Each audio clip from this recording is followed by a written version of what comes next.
মানিকপুৰৰ আকাশ গোষ্ঠীৰ উদ্যোগত ঢোল-বাদন আৰু বিহু নাচ কৰ্মশালা। আকৌ পালেহি হেঁপাহৰ ৰঙালী। ৰাজ্যৰ বিভিন্ন প্ৰান্তত এতিয়া প্ৰস্তুতি চলিছে ৰঙালীক আদৰাৰ। সাজু হৈছে ঢুলীয়া নাচনীসকল। আৰম্ভ হৈছে বিহুৰ আখৰাৰ লগতে বিহু কৰ্মশালা।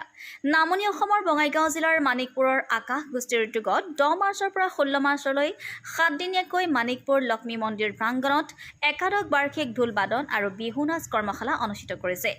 উক্ত কৰ্মশালাখনি পুৱা 10 বজাত বিধান দেউৰীয়ে শুভাৰম্ভ কৰে।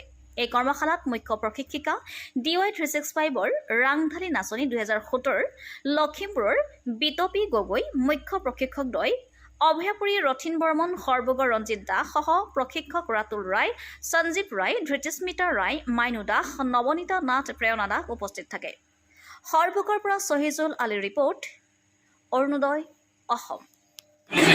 আকাশ গোষ্ঠী মানিকপুৰ বঙাইগাঁও উদ্যোগত প্ৰতি বৰ্ষৰ দৰে এই একাদশ বাৰ্ষিক বিহু নাচ আৰু ঢোল-বাদন কৰ্মশালা। উক্ত